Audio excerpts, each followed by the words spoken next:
Hello, Assalamu alaikum everyone.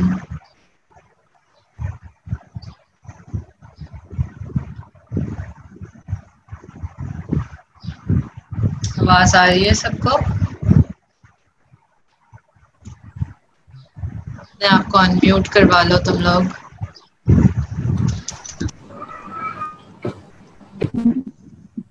Right, उसमें कोई problem हुई? डीप सर्वाइकल फेशिया में कोई इशू तो नहीं आया? वीडियो से समझ आई है और असाइनमेंट के बाद समझ आई है कि क्या क्या पूछा गया था?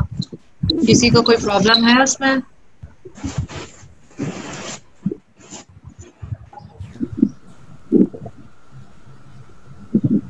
गाइस कोई प्रॉब्लम? सबने कैचअप कर लिया डीप सर्वाइकल फेशिया के साथ कि क्या चीज़ है डीप सर्वाइकल फेशिया, क्या उसकी मॉडिफिकेशंस हैं, क्या उसमें पोटेंशियल स्पेसेस हैं, कहाँ तक उस पोटेंशियल स्पेस का पर्टिकुलर पोटेंशियल स्पेस का इन्फेक्शन कहाँ तक पहुँच सकता है? यही बातें जो डीप सर्वाइकल फेशिया में पूछी जाती हैं। ठीक है, कि वो क्या चीज़ है, उसे किस तरह डिफाइन करेंगे, क्या मॉडिफिकेशन है, हर मॉडिफिकेशन की क्या अटैचमेंट है, और जो पोटेंशियल स्पेसेस बन रही हैं उनमें किधर किधर इन्फेक्शन पहुंच सकता है। These are the major questions जिसको अपने माइंड में रख के इस टॉपिक को प्रिपेयर करना होता है। I'm going to start with a new topic today and those are your cervical vertebrae, ठीक है?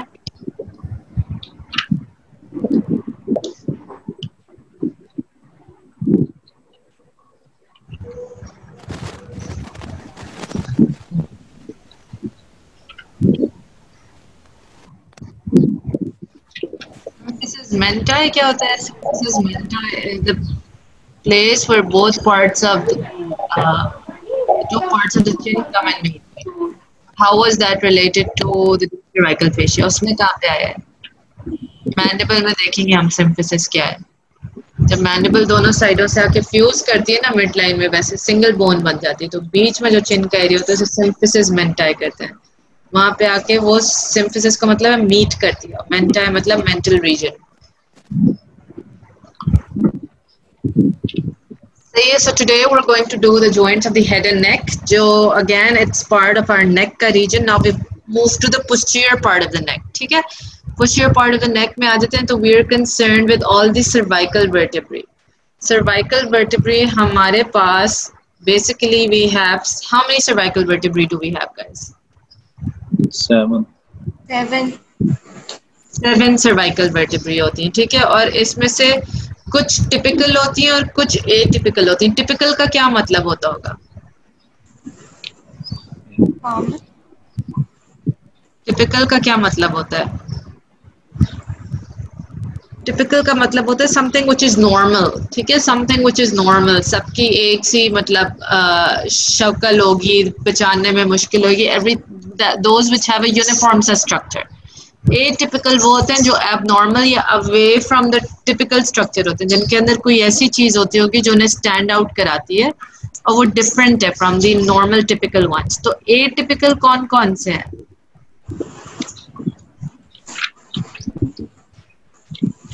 Atypical cervical vertebrae are 1, 2 and 7. Yes. अच्छा, I want everyone right now to have their Netter's atlas with them. Netter's atlas में axis और वो atlas में atlas और axis खोल के बैठ जाओ जल्दी से। जिसके पास नहीं है वो जल्दी से ले आए Netter's atlas, ठीक है? Netter's atlas में open your C1 and C2. उसको तुम लोग देखोगे साथ साथ and I'll explain it from here too, but I'd like you to see it from your atlas too. है सबके पास? Everybody has the Netter's atlas with them?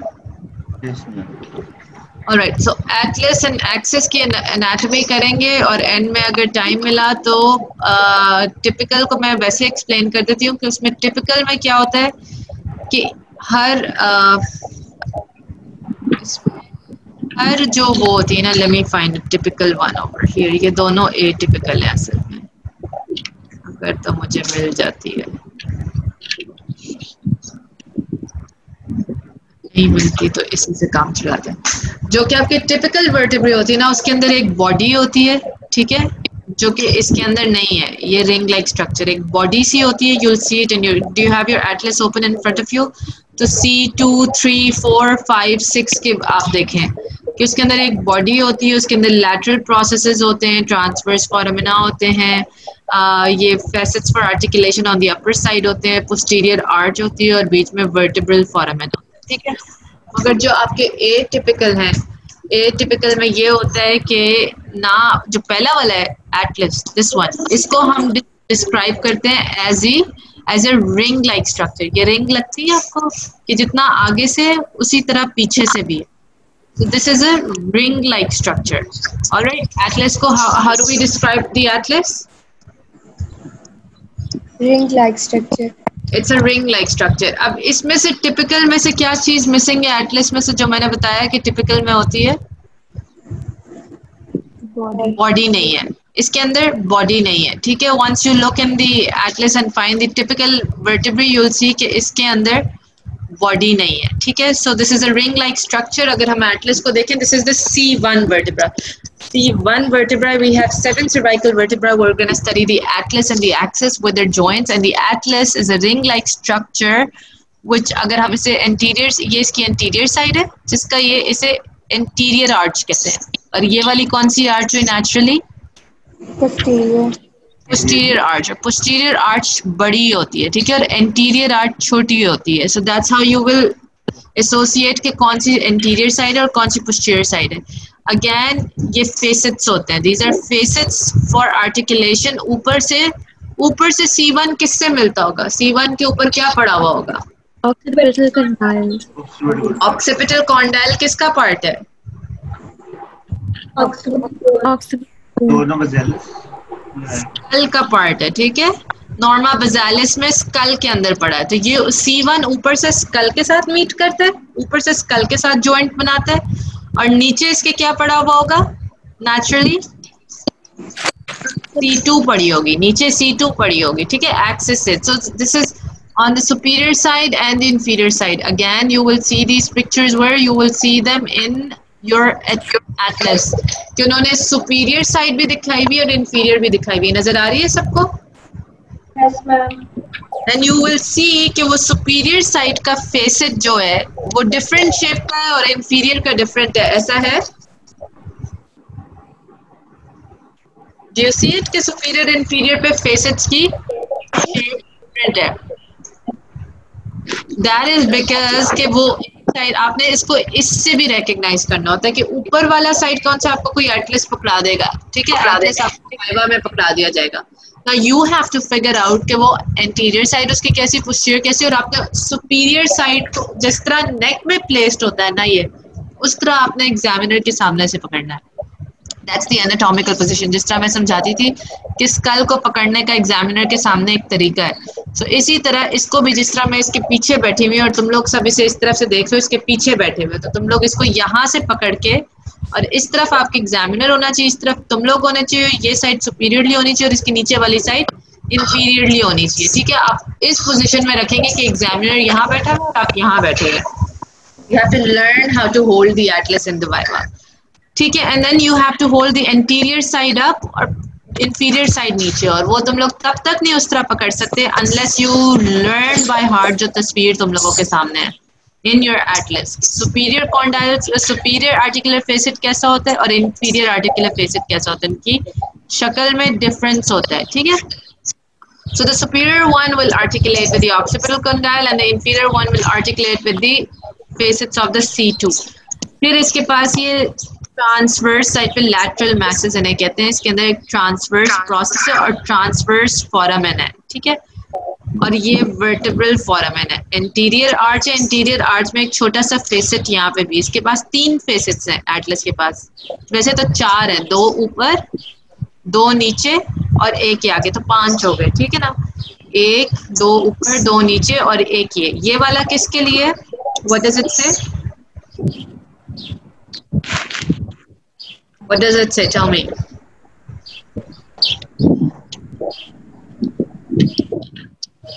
Are you guys all following? तुम लोगों के सामने एटलस खुली हुई है?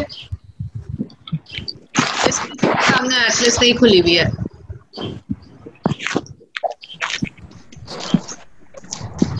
Yep, it's the dens. ठीक है ना, dens को odontoid process भी कहते हैं, dens भी कहते हैं.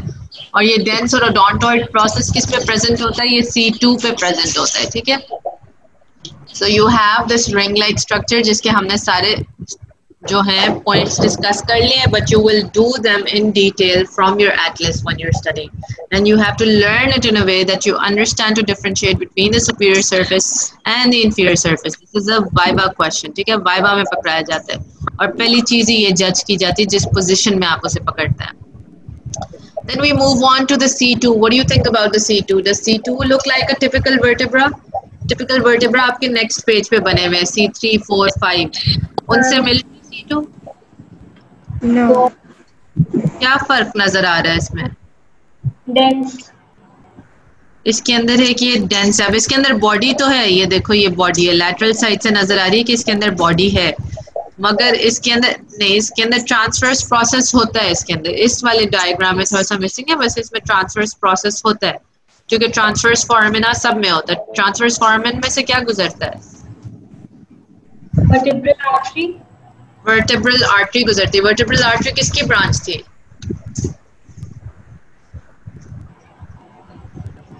Subclavian artery.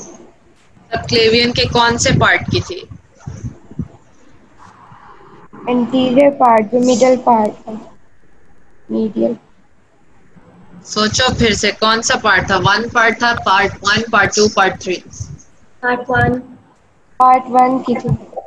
पार्ट 1 की ब्रांच थी, बिल्कुल शाबाश। तो पार्ट 1 की ब्रांच थी, फर्स्ट ब्रांच थी वर्टेब्रल आर्टरी, वो यहाँ से गुजर के जाती है। और मैंने क्या बताया था, कहाँ जाती है, कहाँ से एंटर होती है? इनमें से गुजरती भी दोनों साइडों से। Foramen magnum. Foramen magnum. इसलिए मजहर ये सारे एक दूसरे के ऊपर पड़े हुए होते हैं और सब में ट्रांसवर्स फोरामेन होते हैं, ठीक है, क्योंकि ट्रांसवर्स फोरामेन के थ्रू वो गुजर के जा रही होती है वर्टेब्रल आर्टरी, ठीक है। अच्छा जी, so the thing that is different here is ये प्रोसेस, ये जो निकला हुआ है ओडोंटोइड मींस के दांत जैसा, ओडोंटोइड, ठीक है ना, डेंटेट जैसा, दांतों जैसा एक प्रोसेस निकला हुआ है इस पे C2 पे, which makes it a typical or an atypical vertebra? Atypical. It makes it an atypical, ठीक है। So we did the first one and we did the second one. Again, when I tell you, आप लोगों को पता होना चाहिए कि इसकी सुपीरियर साइड कौन सी है। ये देखो, ये सुपीरियर आर्टिकुलेटिंग फेसेट है और इंफीरियर आर्टिकुलेटिंग फेसेट कैसी है। इसकी सुपीरियर साइड वैसे ही पता चल जाती है, उसमें डिफिकल्टी होती है क्योंकि उसे उल्टा भी करो तो थोड़ा सा डिफरेंट होता है। उसे पकड़ते कैसे सुपीरियर इंफीरियर को? On the basis of Atlas को किस तरह पता चलता है superior inferior? Articulate surfaces. Articulating surfaces से। और एंटीरियर पोस्टीरियर किस तरह पता चलता है? ये आर्च इंटीरियरली वाइड होता है।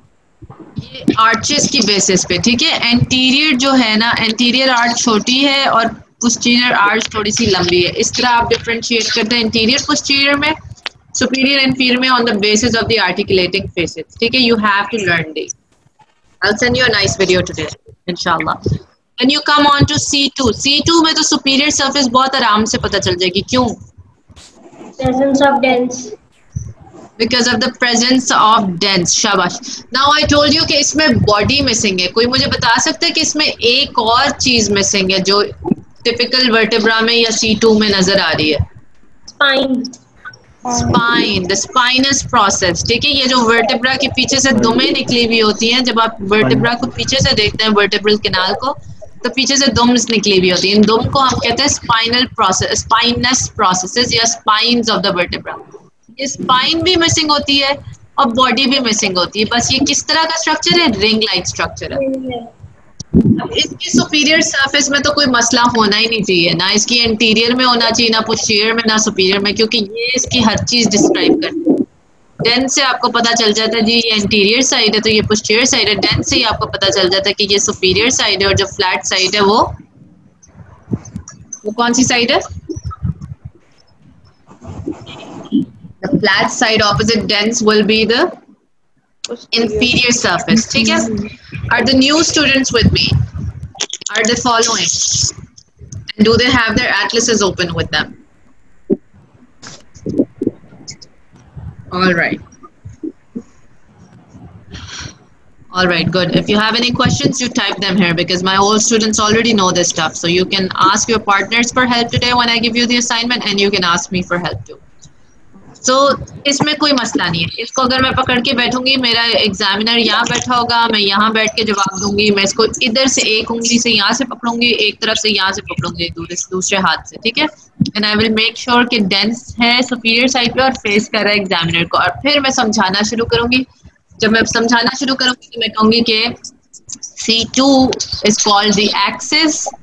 It is the second cervical vertebra. It is an atypical type of vertebra. It is atypical because it has the presence of dents on its body. ठीक है, ये नीचे इसकी body है जिसके ऊपर से superior extension of the dents है. फिर then it has the superior articulating facets. और superior articulating facets किससे articulate करते हैं? एटलस के किससे? एटलस के कौन से? inferior articulating facets, ठीक है ना.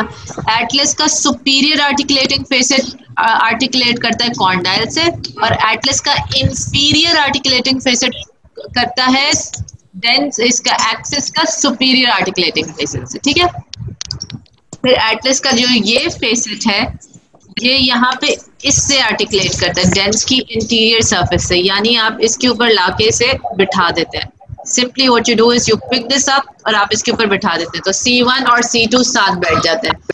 फिर इनके बीच में कुछ जॉइंट्स होते हैं, ठीक है ना. जॉइंट्स ऑफ द नेक इन्हें ही कहते हैं, ठीक है. जॉइंट्स ऑफ नेक में you have these two, Atlas और एक्सिस, और ऊपर से एटलस एंड स्कल, ठीक है. नेक्स्ट जो है यहाँ से शुरू होती है और यही नेक ऑफ द जॉइंट्स बनाते हैं. इसी पे हम नेक की मूवमेंट करते हैं, इन तीन बोन्स पे.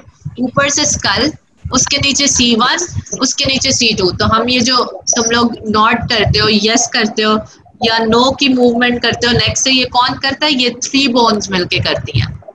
The skull with its occipital condyles, the atlas with its superior inferior articulating surface and the facet for the dents, and the axis with the C1 ठीक है. So this is your joints of the neck. Joints of the neck will be limited to here. Anyway, coming back here, this is the odontoid process. This is the superior articulating facet for the inferior articulating facets of the C1. इसका यहाँ पे transverse processes आ जाते हैं, उसमें से transverse foramina गुजर रहे होते हैं. ये इसकी पोस्टीरियर आर्च है और पोस्टीरियर आर्च में स्पाइनस प्रोसेस निकल रही है, ठीक है. और ये इसकी सुपीरियर आर्टिकुलेटिंग फेसेट यहाँ है ना. अगर लैटरल व्यू में देखो तो इंफीरियर आर्टिकुलेटिंग फेसेट इधर है पीछे करके. यू सी, इसके नीचे नहीं है, यहाँ नहीं है, यहाँ है.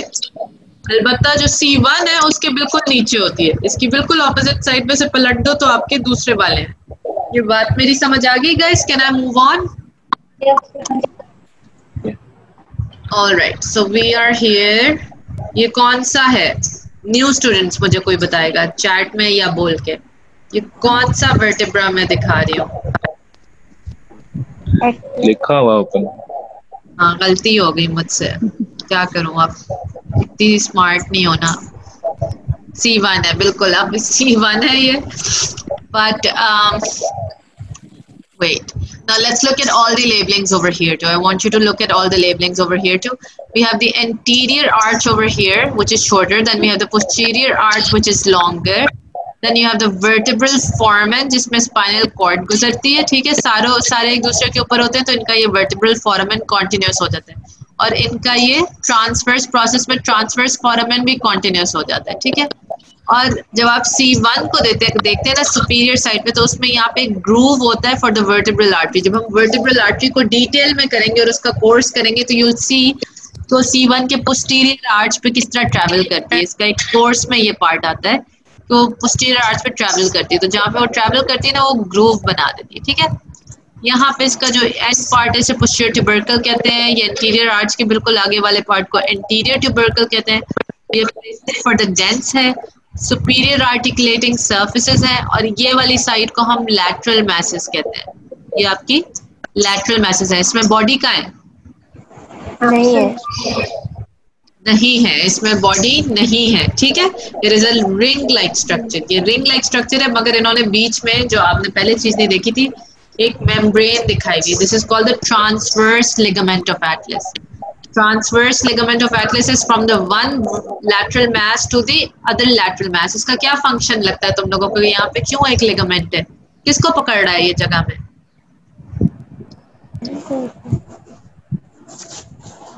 डेंस को, ठीक है। यहाँ से निकलेगा आएगा डेंस। अब तुम ये दोनों वर्टेब्रास बोन्स एक दूसरे के ऊपर रखो तो स्लिप कर रही हैं, वो तो स्लिप कर रही हैं, वो तो पोजीशन उनकी सेट ही नहीं हो रही। तो bones sometimes in the joints need some ligaments to hold them in place. जब हम मैंडिबल को पढ़ते थे तो मैंडिबल किस तरह की बोन है? मूवेबल बोन है या इमूवेबल बोन है? मोबाइल है या इमोबाइल है?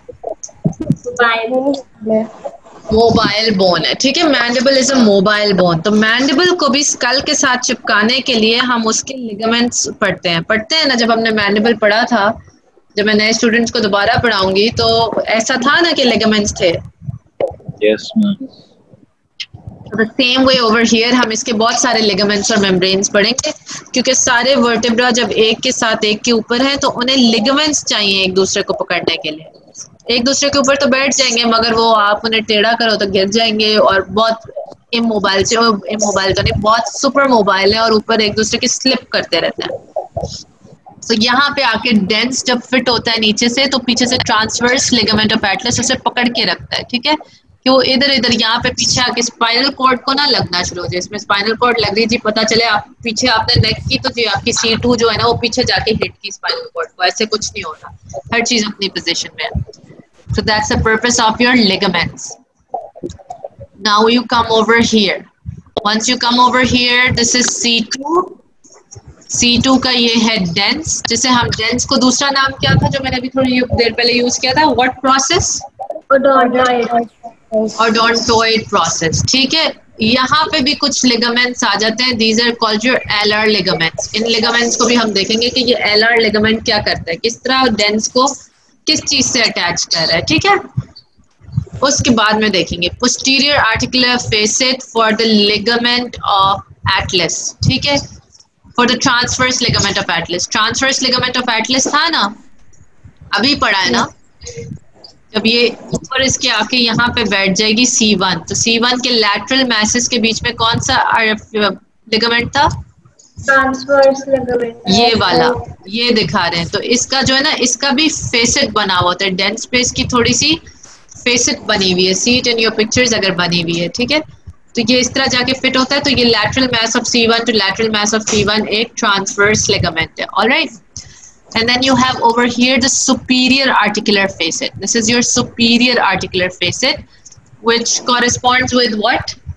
inferior articular facet. Inferior articular facet of the C1. Then you have the transverse processes with the transverse foramen, जिसके अंदर से क्या transport हो रही है? Vertebral artery. Vertebral artery, which is the branch of the first part of the subclavian. ठीक है? Then you come over here, vertebral foramen, जिसमें से हमें पता है कि क्या जाता है? Spinal cord. Spinal cord. और इसकी बॉडी का है, ये सारी इसकी बॉडी है। डेंस जो है बॉडी के अंदर से गुजर है, तो इसके अंदर बॉडी भी है, इसके अंदर स्पाइनस प्रोसेस भी है। तो ये एटिपिकल क्यों है? डेंस की वजह से। और C1 एटिपिकल क्यों था? बॉडी नहीं थी, बॉडी और स्पाइन नहीं था। इसमें हालांकि बॉडी और स्पाइन था मगर इसमें एक एक्स्ट्रा चीज आ गई। C1 इसलिए था क्योंकि उसमें बॉडी भी नहीं थी, स्पाइन भी नहीं थी, वो बस एक रिंग लाइक स्ट्रक्चर था, ठीक है। ये इसके सुपीरियर आर्टिकुलर फेसेट्स होते हैं, यहाँ पे इसके इंफीरियर आर्टिकुलर फेसेट्स होते हैं पीछे करके, जो कि ऑब्वियसली किससे मिलेंगे? C3 से, C3 के सुपीरियर आर्टिकुलेटिंग सर्फेस से। अब I want you guys to know कि एग्जामिनर एक्सपेक्ट करता है कि आप C1, C2, C7 उठाते ही आपको पता चले कि ये कौन सी वर्टेब्रा है। C3, C4, C5, C6, ये जो बीच की चार है ना, एग्जामिनर चाहता है, क्योंकि आपको नहीं पता चलेगा वो कौन सी है, आप क्योंकि वो सारी एक सी होंगी, उनकी बॉडी भी होगी, उन पे कोई डेंस नहीं होंगे, उनके आर्टिकुलेटिंग फेसेट्स भी एक से होंगे, पीछे से एक स्पाइन जारी होगी, ठीक है। तो आपने उनमें से कोई भी उठा के ये नहीं कहना जी ये C3 है, ये C5 है, आपने उसको उठा के क्या कहना है? टिपिकल है कि सर और madam this one is a typical one, it might be C3, it might be C4, it might be C5, it might be C6, ठीक है। I don't know which one it is, but it is a typical vertebra, ठीक है, from its characteristics, और ये उसकी characteristics हैं। Alrighty, सो ये inferior articulating process है, उसके नीचे इंफीरियर आर्टिकुलेटिंग फेसेट होता है, ये आपके स्पाइनस प्रोसेस है, ये पोस्टीरियर आर्च या पोस्टीरियर लैमिना है, ठीक है। Can I move on? Yes. Alright, I know it's probably boring for the older students but it's revision for you guys, तो कर लिया करो, फायदा ही हो जाएगा। पता नहीं किस तरह का अभी तुम लोगों ने, अभी तक मैंने हिम्मत करके तुम लोगों के MCQ के मार्क्स नहीं देखे, क्यों मुझे पता है मुझे गुस्सा आ जाना, फिर मेरा पढ़ाने को ही नहीं दिल करना। Anyway, so this is your ring like C1, उसके नीचे आपकी ये मोटी सी C2 है, C2 यहाँ पे आके लगती है, ये किस चीज के लिए, यहाँ पे कौन सा लिगामेंट लगाएंगे हम? Transverse ligament. और यहाँ से दो लिगामेंट्स निकल रहे थे, हमने डेंस को पढ़ते हुए देखा था, उनका क्या नाम था? यूं करके एलआर लिगामेंट्स, एलआर लिगामेंट्स, ठीक है। फिर हम नीचे आ जाते हैं, C2 है, C2 का जो इंफीरियर है वो सुपीरियर ऑफ C3 से होता है, C3 का जो इंफीरियर फेसेट है वो C4 के सुपीरियर से होता है। इस तरह ये चलते जाते हैं और ये इनकी टेल्स निकलेंगी। टेल्स का क्या नाम है? स्पाइनस प्रोसेसेस, ठीक है। और ये ट्रांसवर्स फोरामिना है और इसके अंदर से यूं ऊपर करके क्या चीज गुजरती है? वर्टिब्रल आर्टरी, दोनों साइडों पे वर्टिब्रल आर्टरी, इस साइड की वर्टिब्रल आर्टरी, इस साइड की वर्टिब्रल आर्टरी, जो कि सबक्लेवियन से निकली होती नीचे नेक में, ठीक है। और इसमें क्या बात है बताने वाली? अच्छा, ये बीच में वर्टिब्रल फोरामेन है, वर्टिब्रल फोरामेन में आपकी स्पाइनल कॉर्ड इन पोजीशन है। अब इन सब बोन्स को पकड़ने के लिए एक जगह में बैंड्स लगे हुए हैं, उन बैंड्स को हम क्या कहेंगे? ये बोन्स तो एक दूसरे के ऊपर स्लिप करके गिरती रहेंगी, इनके ऊपर हमने बैंड्स लगाए होंगे कि ये हिले ना, बोन्स एक ही जगह रहे। तो वो बैंड्स क्या है? Ligaments. Ligaments and membranes. The ligaments and membranes are the tapes. They are the tapes that will hold कि ये सारी वर्टिब्रा एक दूसरे के ऊपर है। आप थोड़ा सा राइट पे हों, ये तो एक दूसरे से अलग हो जाएंगे ऊपर नीचे, ठीक है ना। कोई ग्लू तो चाहिए ना to hold them in position. जो ग्लू है इनके लिए वो मेम्ब्रेन्स एंड लिगामेंट्स है। एक यहाँ पे ट्रैवल करती है जो सारे इनको पकड़ती है, फिर यहाँ वाली है जो डेंस को रखती है इन कॉन्टैक्ट, फिर आगे से है। सो दिस तरीके। Now we have the joints. We have now कौन से हमारे पास joints हैं? मैंने तुम लोगों को क्या बताया कि कौन से joints हैं जो movement कराते हैं? Joints of neck literally कौन से? Atlanto-occipital, Atlanto-axial. Atlanto-occipital और Atlanto-axial. Atlanto-occipital का क्या मतलब है? New students. अजहर बताए मुझे। मजहर अपने आप को अनम्यूट कराया करो, जरा बोला करो, मैं तुम्हारी आवाज सुना करूं क्लास में। एटलस एंड ऑक्सिपिटल बोन के बीच में, ठीक है। एटलस एंड ऑक्सिपिटल बोन के बीच में जो दो हैं, that is your atlanto occipital, यानी स्कल और C1 के बीच में। स्कल और C1, स्कल और C1 के बीच में कितने जॉइंट्स थे?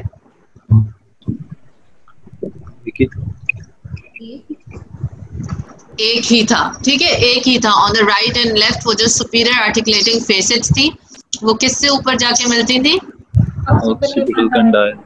ऑक्सिपिटल कॉन्डाइल से। तो एटलांटो ऑक्सिपिटल के बीच में एक ही जॉइंट है। It is form between the occipital condyles above and the superior articulating facets of the atlas below.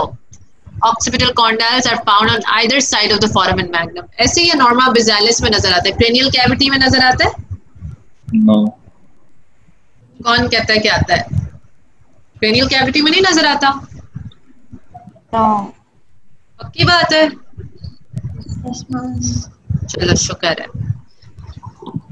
शुक्र है नहीं नजर आता, वरना मैं शायद अपने आप को मार लेती। Definition: the atlanto occipital joint articulation between the atlas and the occipital bone. ये यहाँ वाला जॉइंट है, this is the one that we are talking about, ठीक है।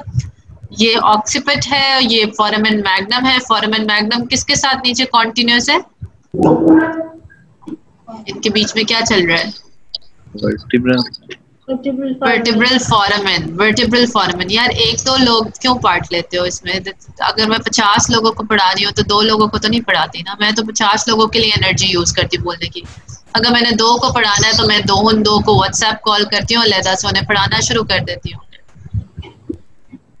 ठीक है। तो हर कोई प्लीज पार्टिसिपेट किया करे, अपना लिख के बता दिया करे that they are here with me. बेशक नहीं भी सुन रहे तो एटलीस्ट मेरी हौसला अफजाई हो जाए, मुझे पढ़ाने का दिल करे, क्योंकि जिनको पढ़ने का नहीं शौक होता उन्हें मुझे पढ़ाने का भी नहीं शौक होता। Anyway, so the occipital condyles here on the side of the foramen magnum are here with the superior occipital condyles, and what happens is that thank you Hamda, that what happens here is the foramen magnum is continuous with the vertebral foramen. तो इधर से अंदर तो यहाँ पे क्या खत्म होएगा, ब्रेन का कौन सा पार्ट फोराmen magnum पे आके खत्म होता है और वहां से स्पाइनल कॉर्ड शुरू होती है?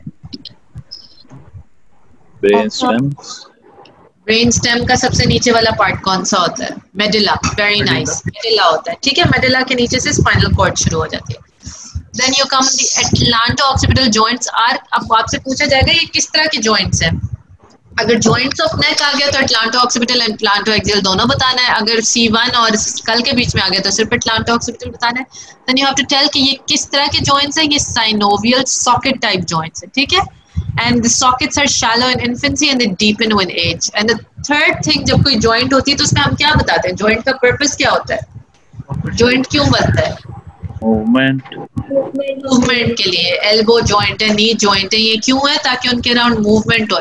तो कोई मुझे बता सकता है कि एटलांटो ऑक्सिपिटल के अराउंड कैसी मूवमेंट होती है? नो मूवमेंट हो सकती है? नो मूवमेंट हो रही होगी? रोटेशन यस वाली मूवमेंट हो रही होगी, या आगे पीछे हो रहा होगा स्कल इसके ऊपर? Yes, okay. द स्कल जो है ना वो आगे की तरफ जा रहा होगा, पीछे की तरफ जा रहा होगा। सो this is your yes movement, nodding movement. और थोड़ा सा स्कल राइट को जा रहा होगा, लेफ्ट को जा रहा होगा। इसको क्या कहते हैं? लैटरल फ्लेक्शंस, ठीक है।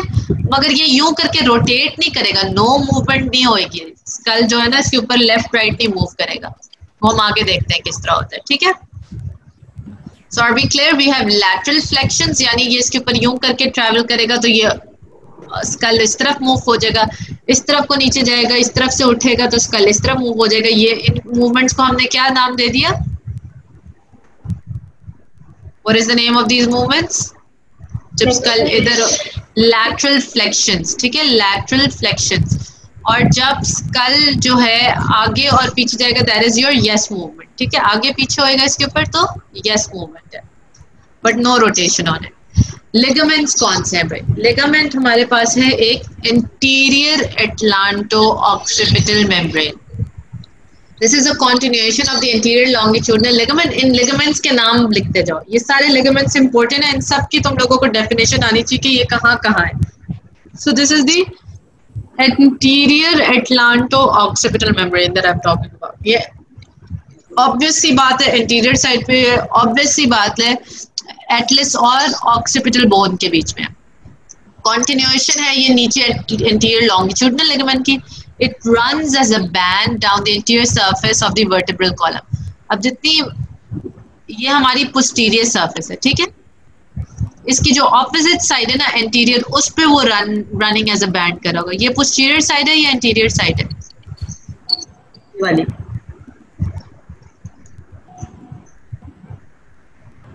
यस गाइस, पोस्टीरियर साइड है। You see the cervical spine here, posterior side है। इसकी ऑपोजिट साइड पे एंटीरियर साइड पे रन कर रहा होता है। Wait a second.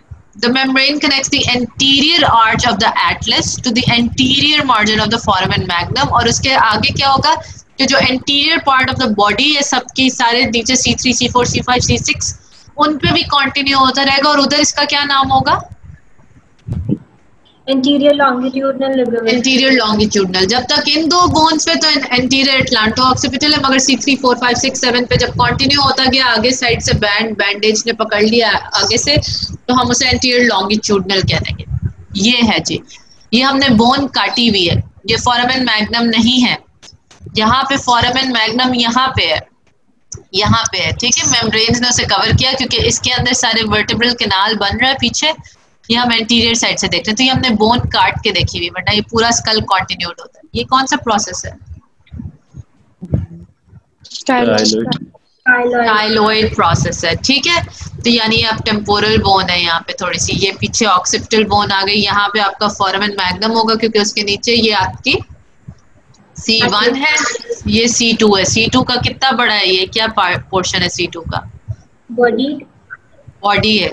और ये इनके सारे एंटीरियर आर्चेज हैं। ये एंटीरियर आर्च है, यहाँ पे एंटीरियर आर्च है, anterior arch anterior part of body, anterior arch anterior part of the body. ठीक है, C3 C4 सही है। Yes, ma'am. अब ये जो है फोरामेन मैग्नम के एंटीरियर बॉर्डर से, ठीक है, anterior margin of foramen magnum से एंटीरियर आर्च तक एक चीज आती है, उसको उन्होंने क्या नाम दिया है? Anterior atlanto-occipital membrane. ये रही anterior atlanto occipital, anterior margin of the foramen magnum to the anterior arch of the atlas, anterior atlanto occipital membrane. और वो एज अ बैंड जब नीचे सारों पे कंटिन्यू हो गई तो क्या हो गई? Anterior longitudinal. Anterior longitudinal. तो ये आगे से टेप हो गई, आगे से टेप हो गई कि ये इधर उधर ना हिले। एक पीछे से भी टेप चाहिए होगी हमें, अभी हम देख लेंगे। ठीक है, हमें समझ आ गई कि this is your anterior atlanto occipital membrane and this is your anterior longitudinal membrane. Let's just look at the other headings too. Just a second. This is the basilar part of the occipital bone, pharyngeal tubercle.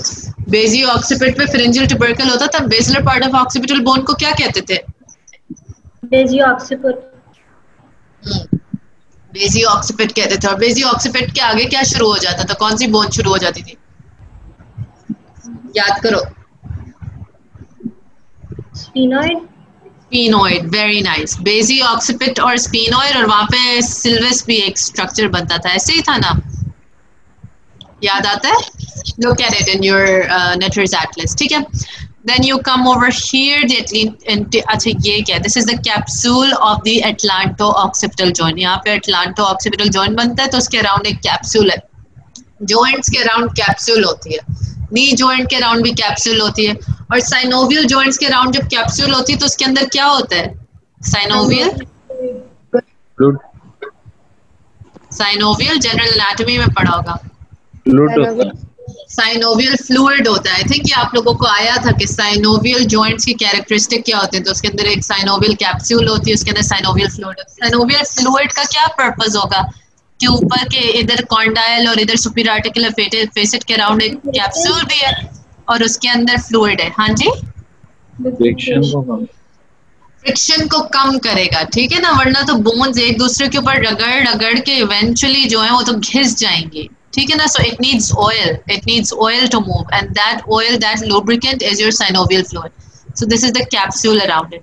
Her joint के around ये सारे joints हैं, ये सारे joints हैं। नेक के joints में मगर मैंने आपको बताया था हम C2 तक पढ़ते हैं, मगर ये देखो ये सारे जॉइंट्स हैं क्योंकि C2 C3 के बीच में जॉइंट है, C3 C4 के बीच में जॉइंट है, तो सबके ऊपर कैप्सूल्स हैं और कैप्सूल्स के अंदर फ्लूइड होएगा। इस तरह करके ये मीट कर रहे होते हैं और ये इनके ऊपर साइनोवियल लाइनिंग भी होती है। पढ़ी थी कि बोन के ऊपर साइनोवियल लाइनिंग भी होती है। ऐसे होता है कुछ कि गलत कह रही हूँ मैं? इतना नहीं पढ़ा हमने मैम। इतना पढ़ना है ना तुम लोगों ने, मैंने तो इतना नहीं पढ़ना, मगर तुम लोगों को इतना ही पढ़ना है अभी पास होने के लिए। तो ये जाके पढ़ना कि साइनोवियल जॉइंट्स किस तरह के होते हैं, इनके क्या कैरेक्टरिस्टिक्स होते हैं। जनरल एनाटॉमी में दोबारा खोल के देखना, अब तो हो चुका है। सो this is your lateral atlanto axial. अच्छा, एटलांटो एक्सियल जॉइंट्स पे अभी हम आते हैं, एंटीरियर लॉन्गिट्यूडिनल लिगामेंट, ठीक है। इसके सारे हमें लेबलिंग्स की समझ आ गई। This is from your Netter's की पिक्चर्स इस टॉपिक के लिए, उस पर 4000 स्टार्स लगा दो कि हमने जब वर्टिब्रा पढ़ना है ना गाइस, बीडी नहीं खोलनी वर्टिब्रा के लिए। बीडी खोलोगे ना तो ना इधर के रहोगे ना उधर पे। बीडी में इतनी बकवास लिखी हुई है, हर किस्म का मसल चिपकाया हुआ है वर्टिब्रा के ऊपर।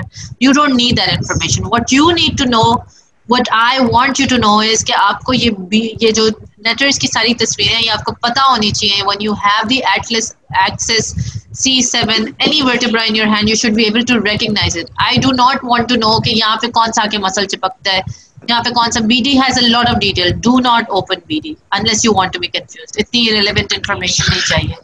So netter से पढ़नी है, और अगर बहुत ही पढ़ना हो का शौक हुआ तो आप इसे सिर्फ जो चीज़ आपने बुक से पढ़नी है, जो कि पढ़नी पड़ेगी बुक से, चाहे KLM से पढ़ो, चाहे स्नेल से पढ़ो, चाहे BD से पढ़ो, वो पार्ट वो आपके क्या है, लिगामेंट्स है, ठीक है ना। लिगामेंट्स की इंफॉर्मेशन पढ़नी है, मगर ये this you should know from your Netter's Atlas. BD खोलोगे तो कंफ्यूज हो जाओगे, लास्ट टाइम यही हुआ था सबके साथ। Then you have the posterior atlanto-occipital membrane. The posterior atlanto-occipital membrane obviously would be running on the posterior side between the atlas and the occipital bone. This membrane is similar to the ligamentum flavum. ठीक है, ये नीचे जाके continuous हो जाती है as ligamentum. इसके जो नीचे वाले काउंटर पार्ट्स हैं वो लिगामेंटम फ्लावम है. एंटीरियर ऑक्सीपिटल एटलांटो ऑक्सीपिटल का था एंटीरियर लॉन्गिट्यूडनल, यहाँ पे लिगामेंटम फ्लावम है. It connects the posterior arch of the atlas to the posterior margin of the foramen magnum. यहाँ पे आ जाओ, ये posterior side हम देख रहे हैं. ये posterior side skull है, यहाँ पे अंदर की तरफ जो है ना आपका foramen magnum का margin है. ये आपका posterior arch of C1 है, ये आपका posterior arch and spinous process of C2 है. ठीक है ना, ये आपके ट्रांसवर्स फोरामिना है और ये ट्रांसवर्स फोरामिना में क्या गुजर रहा है? Vertebral artery. और यहाँ पे हमने पढ़ा था कि पोस्टीरियर आर्च पे ग्रूव करती है. अभी से सारे देख लो कि किस तरह ये पोस्टीरियर आर्च पे ग्रूव करती है. फिर ये किस मेम्ब्रेन को पियर्स कर रही है? यहाँ से इसको पियर्स करती है. ठीक है, ये नीचे नेक से आ रही थी, नीचे सारे वर्टिब्रा के नेक से आई, नेक से ट्रैवल किया सारे वर्टिब्रे के बीच में. आई थिंक C7 से अंदर घुसती है ये. ठीक है, C7 के ट्रांसफर से ऊपर ट्रैवल करती करती सारे में C1 से निकलती है, थोड़ा मीडियली उसके पोस्टीरियर आर्च पे ट्रैवल करती है, उधर ग्रूव बना देती है. उससे भी आप रिकग्नाइज कर सकते हैं कि ये सुपीरियर एस्पेक्ट है C1 का. और वहाँ पे एक मेम्ब्रेन होता है, उसे पियर्स करती है और कहाँ से अंदर ब्रेन में गुजरती होगी? Foramen magnum. फोरामेन मैग्नम से. तो ये ऊपर वाला कोर्स अभी से याद कर लो, तुम लोगों के सामने बना हुआ है. समझ आ गई है ये बात सबको? जब मैं वर्टिब्रल आर्टरी पे बना जाऊंगी तो ये बात समझ आ जाएगी. Alrighty. So this is your posterior atlanto occipital membrane, जो कि फोरामेन मैग्नम के कौन से पार्ट से शुरू होती है? कौन से मार्जिन से? Posterior margin. और यहाँ पे कहाँ तक आती है? C1 पे पोस्टीरियर आर्च पे. ठीक है, पोस्टीरियर आर्च तक आती है और ये आपकी बन गई पोस्टीरियर अटलांटो-ऑक्सिपिटल मेम्ब्रेन. इसके नीचे वाला जो हिस्सा इसी तरह जो पोस्टीरियर आर्च ऑफ C2 है और C3 के पीछे चल रही है वो है लिगामेंटम फ्लावम. ठीक है, इन्होंने इसे पकड़ा हुआ है, पीछे साइड से इन्होंने पकड़ा हुआ है. एंटीरियर साइड से किसने पकड़ा हुआ है वर्टिब्रास को? Anterior longitudinal. एंटीरियर लॉन्गिट्यूडनल ने. और C1 को स्कल के साथ किसने पकड़ा हुआ था? Anterior atlanto occipital. Anterior atlanto occipital membrane. ये सुपर इंपॉर्टेंट है. लिगामेंट्स और मेम्ब्रेन बहुत जरूरी है, वो बुक से करनी है थोड़ी सी. ये वाली जो मूवमेंट मैं तुम लोगों को बता रही हूँ ये किसके अराउंड है? कौन से जॉइंट के अराउंड? दो जॉइंट्स है हमारे पास, अटलांटो-ऑक्सिपिटल, अटलांटो-एक्सियल. ये अटलांटो-ऑक्सिपिटल है. ये आपकी लैटरल फ्लेक्शन है, ये आपकी हेड एक्सटेंशन होती है, हेड फ्लेक्शन होती है. जब भी आप हेड एक्सटेंड फ्लेक्स करते हैं तो आपकी यस मूवमेंट बन जाती है. ठीक है, यस मूवमेंट और यूं वाली मूवमेंट जो कि एक तरह की नो है but it's not a no. This is from your atlanto occipital joint. Moving on, atlanto axial. Atlanto axial में 3 साइनोवियल जॉइंट्स हैं. 3 क्यों है? एक ओडोंटॉइड और एंटीरियर आर्च के बीच में और 2 लैटरल मैसेस के बीच में. ठीक है, और वहां पे कितने थे? ऊपर अटलांटो-ऑक्सिपिटल कितने थे? 1 पेयर था. ठीक है, वहां पे 1 पेयर था. यहाँ पे 1 पेयर है और एक बीच में है, तो टोटल 3 बन जाते हैं. मतलब राइट और लेफ्ट को 1-1 कंसिडर कर रहे हैं, इसलिए वो 3 कह रहे हैं. ठीक है, सो अटलांटो-एक्सियल पे आ जाए. these are 3 synovial joints. और अब आपसे कोई अटलांटो-एक्सियल पूछेगा ना तो आपने याद रखना है कि आपने ओडोंटॉइड की भी बात करनी है और लैटरल मैसेस वाले की भी बात करनी है. आप कभी कभार भूल जाते हैं या आप सिर्फ डेंस का बता देते हैं कि वो ऊपर जाके C1 से मिलता है, या आप सिर्फ लैटरल वाला याद रख लेते हैं. आपको याद रखना है कि आपने दोनों का बताना है. All right, so this is how it is. This is the picture in your Atlas. क्या चीज बहुत जरूरी याद रखनी है आपने कि कौन सी जो है सुपीरियर साइड है. ये देखो, ये ग्रूव फॉर वर्टिब्रल आर्टरी नजर आ रही है. अगर इसकी सुपीरियर आर्टिकुलेटिंग फेसेट की शक्ल भूल जाओ और समझना है कि सुपीरियर साइड कौन सी है, तो दूसरी साइड कौन सी यूज कर सकते हो? दूसरी चीज कौन सी यूज कर सकते हो टू फाइंड आउट कि सुपीरियर कौन सी है? Groove for the vertebral artery जो सुपीरियर साइड पे होगी, जब यहाँ तक आके निकलेगी वो ग्रूव फॉर वर्टेब्रल आर्टरी से, उसके बाद क्या करेगी ये artery? Pierces the anterior think again, pierces the atlanto-occipital membrane. pierces the posterior atlanto-occipital membrane and then enter into foramen Enters magnum. the skull through foramen magnum. enters the skull through foramen magnum to supply the posterior cerebral cortices. ठीक है ना, पीछे just जाके brain supply देगी, brain supply to the posterior part of the brain दे देगी. Anterior part of the brain को कहाँ से मिल रहा था?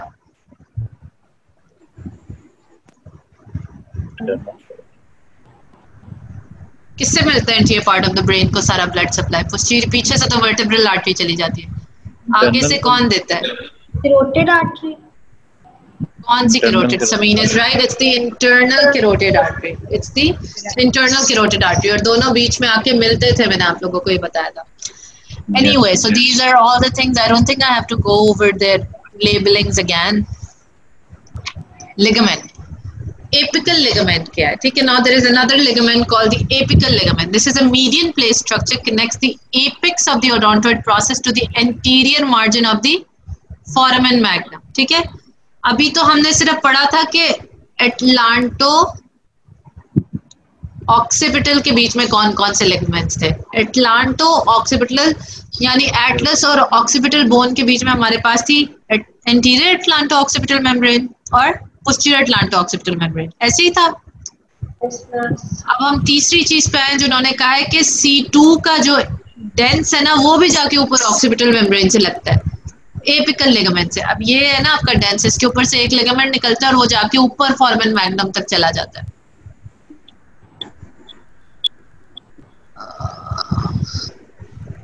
चलो उसकी तस्वीर आगे देखते हैं, मगर you understand the concept right, कि वो क्या करता है, यहाँ से एपिकल लिगामेंट एपिक से स्टार्ट होता है डेंस की and it goes all the way to the anterior margin of foramen magnum, यानी वो होल्ड करता है इन पोजीशन डेंस को ऑक्सीपिटल बोन के साथ. और डेंस को एक्सिस के साथ कौन होल्ड करता था? एटलस के साथ. डेंस को एटलस के साथ कौन होल्ड करता था? Transverse ligament. ये बात याद आ रही है किसी को? ट्रांसवर्स लिगामेंट थी जो उसके साथ होल्ड कर लेती थी, और एपिकल लिगामेंट है जो ऊपर जाके ऑक्सीपिटल बोन के साथ होल्ड कर रही है. LR ligaments. एलआर लिगामेंट्स किस तरह के लिगामेंट्स निकल रहे थे? मैंने किस तरह दिखाया था इनकी यूं पोजीशनिंग? क्या कहेंगे इस तरह की? अगर कोई चीज दोनों साइडों से निकल रही है तो इसे क्या कहेंगे? लेटरल. लेटरल. लैटरल तो है, मगर ये क्या है? ये स्ट्रेट है, तो ये क्या है? Transverse. ऑब्लीक. ऑब्लीकली जा रहे होते हैं, टेढ़े होके जा रहे होते हैं. एपिकल लिगामेंट सीधा जाता है, स्ट्रेट अप जाता है, एपिक से स्ट्रेट अप जाता है. ये जो है these lie on each side of the apical ligament and connect the odontoid process to the medial side of the occipital condyles. अब सोचो, ये रहा आपका ओडोंटोइड प्रोसेस. इससे पहले जरा सा पिक्चर को समझो. ये आपकी स्कल है, ठीक है, ये आपकी सारी स्कल है. ये कौन सा प्रोसेस है स्कल का? मैस्टोइड. शाबाश. ये आपकी स्कल है, यहाँ पे फोरामेन मैग्नम है. ये क्या है स्कल के अराउंड जो C1 से कर रहा है? Occipital condyle. ये ऑक्सीपिटल कॉन्डाइल है, ये आपका C1 है. ये C1 है, ठीक है. है ये C1, ये नीचे C2 है, ठीक है. अब हमने क्या बात की? हमने कहा था कि एक तो यहाँ से निकलता है एपेक्स से और यूं जाके इंटीरियर मार्जिन पे लग जाता है. किसके? फोरामेन मैग्नम के. इंटीरियर पे लगता है, पोस्टीरियर पे लगता है? बताओ मुझे. इंटीरियर पे लगता है.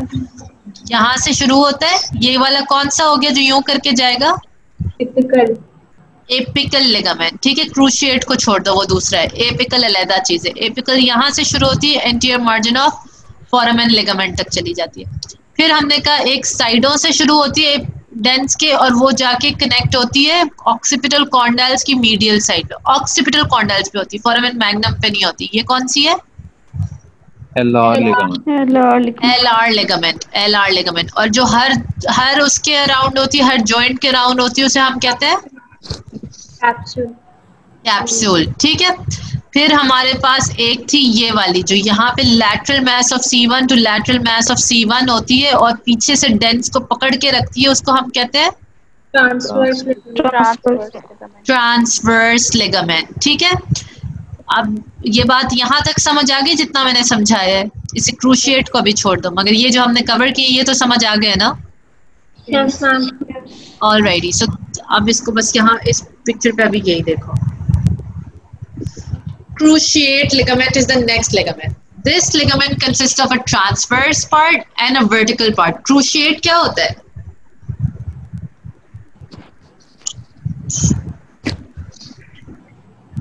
Cruciate किसी को क्राइस्ट का पता है ना कि किस तरह उन्हें क्रूसिफाई किया था? कभी सुना है कि क्राइस्ट को क्रूसिफाई किया था? Do you understand that?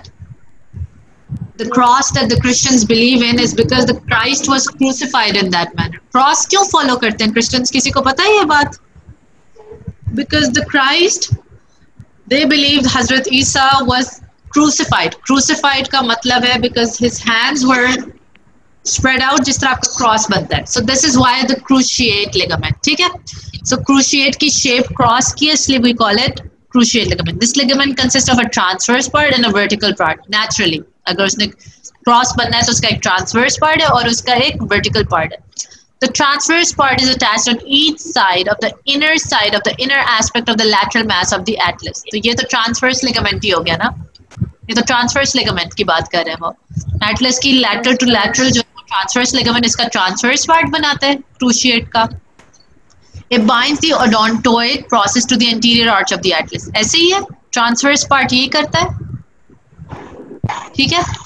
The vertical part runs from the posterior surface of the body of the axis. Axis कौन सा vertebra है? C2, C3, C1, C7 कौन सा है? C2. So the vertical part runs from the posterior surface of the body of the axis to the anterior margin of the foramen magnum. ये cross बना के ना चिपका देता है डेंस को, आगे करके डेंस को चिपका देता है ताकि डेंस पीछे आए ही ना किसी तरह. ये क्रॉस आपका किस तरह बन रहा है अगर हम इस तस्वीर पे आते हैं. ये वाला आपका कौन सा पार्ट हो गया? Lateral C1 to transverse part. नीचे इसकी C2 की ये बॉडी है, अंदर बॉडी है ना, ये posterior side of the body ये है, ये पोस्टीरियर है ना, मगर अंदर से posterior side of the body ये है. ऐसे ही है, समझ आती है मेरी बात? यहाँ से शुरू होगा पूरा, यहाँ से क्रॉस करता हुआ जाएगा, posterior margin of foramen magnum पे लग जाएगा, या एंटीरियर मार्जिन पे लगता है, या अल्लाह खैर, anterior margin of the foramen magnum. देखो रट्टे तो तुम लोगों ने लगाने, मैंने तो सिर्फ समझाना है. अल्हम्दुलिल्लाह. So it starts from the body here, posterior part of the body, because यहाँ पे ये सारा अगर ये कॉन्टिन्यूस हो जाएगा पोस्टीरियर आर्च तो ये पोस्टीरियर साइड है. अगर हम उस तरफ से देखते तो वो anterior side of the body होता है. यहाँ से कंटिन्यू होगा, ऊपर तक जाएगा और anterior margin of the foramen magnum को लगेगा, तो ये आपका कौन सा पार्ट बन जाएगा? Vertical part. So this is the vertical part, this is the transverse part, and together they form the cruciate ligament, which will do what? Cruciate ligament का अगर MCQ आ गया, what it does is that it holds the dens to what part of the axis? Atlas. Dens को वो कहाँ चिपका के रख रहा है? एंटीरियर आर्च से चिपका के रख रहा है. एंटीरियर आर्च के अगेंस्ट पुश कर दे ना, पीछे से यूं करके पकड़ के उसे चिपका दिए एंटीरियर आर्च के साथ C1 के. पीछे तो आएगा ही नहीं, वो पीछे क्या ट्रैवल करेगा उसके? Transverse ligament. हाँ, उसके मैं बता रही हूँ, अगर ये पूरा यहाँ से चिपक गया है, क्यों चिपकाया है? पीछे वाला हिस्से में से क्या गुजरना है? स्पाइनल कॉर्ड गुजरनी है ना. अगर यहाँ पे ये ना होता इसे पकड़ने के लिए तो पीछे आके मारता स्पाइनल कॉर्ड को. जिसने आगे करके इंटीरियर आर्च के साथ चिपका दिए, पोस्टीरियर आर्च कट हुई भी है. और हम जब क्रूशिएट पढ़ते हैं तो वो सुपीरियर लॉन्गिट्यूडनल बैंड भी कहते हैं, इंफीरियर लॉन्गिट्यूडनल बैंड भी कहते हैं, जो इस पार्ट में आ जाती है. You can do it that way, you can not do it that way, it's up to you. ठीक है. If you just say posterior part of the body all the way up to the anterior margin, because anterior arch के साथ है ना, तो इसलिए हमें याद रखना है ये anterior side पे हो रहा है मगर body के posterior side से जा रहा है. Can you form this picture, guys? Do you understand what I'm trying to explain? थोड़े से याद रखनी है, वीडियोस देखेंगे तो इंशाल्लाह हो जाएगी याद. Alrighty, so यहाँ से लेके यहाँ तक ये हो गया. So this we covered what? We covered the cruciate ligament. We covered the ligamentum flavum. We covered the anterior longitudinal ligament. We covered the anterior occipital क्या था? Atlanto occipital, posterior Atlanto occipital, then we covered the alar ligaments, then we covered the apical ligaments, and then we covered the cruciate ligaments. ठीक है? क्या रह गया है? अस्तगफिरुल्लाह, एक और रहता है. Membrana tectoria. This is an upward continuation of the posterior longitudinal ligament. Posterior longitudinal ligament पीछे से attached above to the occipital bone just within the foramen magnum. It covers the posterior surface of the odontoid process of the apical, alar, cruciate ligaments. अब I want you to know कि ये सारा जो अंदर drama हो रहा था ना कि यहाँ पे ट्रांसवर्स है, ये है, एलआर है, एपिकल है, ये सारी चीजें बन रही है ना अंदर की तरफ. इनके ऊपर एक मेजर बेडशीट आ गई है. इन सब के ऊपर एक मेजर बेडशीट या मेजर कवर आ गया मेम्ब्रेन के. इन सब लिगामेंट्स के ऊपर, ये जो हमने सारे पढ़े अंदर की तरफ, इनके ऊपर एक कवर आ गया. उस कवर का क्या नाम है? Membrana tectoria. Membrana tectoria. So you will say cruciate को, ट्रांसवर्स को, एलआर को, एपिकल को जो कवर कर रहा है, that is your membrana tectoria. और जब वो ऊपर जाके फोरामेन मैग्नम को लगता है तब वो मेम्ब्रेना टेक्टोरिया होता है. जब वो नीचे सारे ट्रांसवर्स प्रोसेसेस के बीच में, ट्रांसवर्स नहीं, सारे बॉडीज को पोस्टीरियरली टच करता हुआ सारे वर्टेब्रा में जा रहे होते हैं, तो उसे क्या कहते हैं? लिगामेंटम फ्लेवम. देखो, लिगामेंटम फ्लेवम इसकी बाहर की साइड को है. जब अगर ये पोस्टीरियर आर्च बन जाएगी ना, लिगामेंटम फ्लेवम बाहर की साइड से होल्ड कर रहा है. हमें 3 जगह से पोजीशनिंग होल्ड करनी है. यहाँ पे लिगामेंटम फ्लेवम है गाइस, ये लिगामेंटम फ्लेवम है, और यहाँ पे ऊपर पोस्टीरियर एटलांटो ऑक्सिपिटल मेम्ब्रेन है. ऐसे ही है ना? मगर ये अंदर की तरफ से जो होल्ड कर रहा है ना, अंदर की साइड में, लुक एट द इनसाइड, उधर से भी पकड़ना है, यहाँ से भी पकड़ना है, अंदर की साइड से भी पकड़ना है, और आगे की साइड से भी पकड़ना है. जो आगे की साइड से पकड़ता है उसे हमने क्या कह दिया था? एंटीरियर लॉन्गिट्यूडनल, और आगे से एंटीरियर एटलांटो ऑक्सिपिटल. यहाँ पे जिसने पकड़ा था उसे हमने कहा था पोस्टीरियर एटलांटो ऑक्सिपिटल, जो पोस्टीरियर मार्जिन से, और उसके नीचे नीचे वाले कौन से थे? फ्लावम्स. फ्लावम्स थे. अब हम जब अंदर की बात करते हैं तो यहाँ पे ट्रांसवर्स था, वर्टिकल था, एपिकल था, एलआर था, और इस सब के ऊपर कवर किसने किया? मेम्ब्रेना टेक्टोरिया. Membrana tectoria. और मेम्ब्रेना टेक्टोरिया जब नीचे नीचे अंदर की तरफ नीचे से पकड़ता हुआ गया, उसे क्या कहा? posterior longitudinal ligament. So I want you guys to know कि posterior longitudinal ligament यहाँ spines में नहीं travel कर रहा, spines में नहीं है, यहाँ पे spines में, यहाँ पीछे की तरफ बीच में फ्लावर में जो होल्ड कर रहा है, अंदर की तरफ है posterior longitudinal ligament. और posterior longitudinal ligament की opposite side पे आगे की तरफ जो travel कर रहा है arches पे, वो anterior longitudinal है. समझ आई मेरी बात? Yes, ma'am. शुक्र है. और हमारी एटलस और एक्सिस के 1 मिनट रह गया मेरी क्लास का. अच्छा, एटलस और एक्सिस के ऊपर क्या होता है? इसके ऊपर एक्सटेंसिव रोटेशन होती है. डेंस जो है ना, आपका डेंस तो यूं पकड़ा हुआ है ना पोजीशन में, ये यूं रोटेट करता है एंटीरियर आर्च के ऊपर, ऐसे ऐसे फिरता है. जब ये ऐसे ऐसे फिरता है तो ये कौन सी मूवमेंट होती है? No movement. नो मूवमेंट कराता है, रोटेशन कराता है, और रोटेशन के अलावा उससे नो मूवमेंट्स होती है. जो फ्रैक्चर ऑफ ओडोंटोइड है ना, you have to find out. ये नॉर्मली फॉल्स एंड ब्लोज में होती है, और ये किस तरह की फॉल में होती है? जब आप सूली चढ़ाते हैं ना किसी को, तो ओडोंटोइड प्रोसेस फ्रैक्चर होता है सूली चढ़ने पे. सूली चढ़ने को इंग्लिश में क्या कहते हैं? जब आप हैंग करते हैं किसी को. Does it have a proper word for it? I could not remember any, I don't remember any. बस हैंग ही कहते हैं. I think you just hang the person. सूली is such a funny word though. सूली जब आप किसी को चढ़ाते हैं तो उसके अंदर आपका ओडोंटोइड प्रोसेस जो है ना, वो फ्रैक्चर होता है. And excessive mobility of the odontoid fragment और rupture of the transverse ligament can result in compression injury of the spinal cord. ठीक है ना? ये क्यों डेंजरस होता है? अगर आपकी फ्रैक्चर हो जाता है, या मेम्ब्रेन फट जाती है, या टूट जाती है वहां पे, उससे कंप्रेशन हो जाती है स्पाइनल कॉर्ड को. ये सारा कुछ हो ही इसलिए रहा था. मेरी आवाज सही से आ रही है सबको? हाँ, मेरा टाइम भी अप हो गया. So what I was trying to tell you, जब ये सारा कुछ हो रहा था, जो हमने सारी मेम्ब्रेन्स पढ़ी है, the purpose of them was कि ये चीज ना हो, ये जो लिखी हुई है लास्ट लाइन इसमें कंप्रेशन इंजरी ना हो ना, दैट इज व्हाई हमने क्रूशिएट भी पढ़ रहे हैं तो ट्रांसफर्स भी पढ़ रहे हैं, तो मेम्ब्रेनिया टेक्टोरिया भी इतनी 50,000 चीजों से पीछे से चिपक गई थी कि वो पीछे स्पाइनल कॉर्ड पे ना आए। तो जब कोई फ्रैक्चर या ब्लो या वन योर हैंड और वो वहां से टूटती है और वो पीछे की तरफ आती है तो वो आपकी स्पाइनल कॉर्ड को कंप्रेस करती है, ठीक है। That's how the danger, the thing is. अभी जो fracture है ये वाला भी I'll transfer you the slides and you can do it. I'll give you the assignment on the group. When we study the joints of head and neck, और मैं तुम लोगों को वीडियो भेजूंगी क्योंकि मैंने 2 चीजें नहीं कवर की। मैंने कौन से वर्टेब्रा नहीं बताया, मैंने C7 नहीं बताया तुम लोगों का, और टिपिकल सही से नहीं बताया। I want you to see the picture of C7 and typical from your Netter's atlas. अभी क्लास खत्म करके सारी। So when you study the vertebra, I'll tell you how you study it. I'll tell you all this in the group, inshallah. ठीक है? आज का हमारा agenda ये होगा कि इसको हमने खत्म कर देना आज, inshallah. Alrighty, take care then, guys. I hope you guys got it. Allah Hafiz. Allah Hafiz.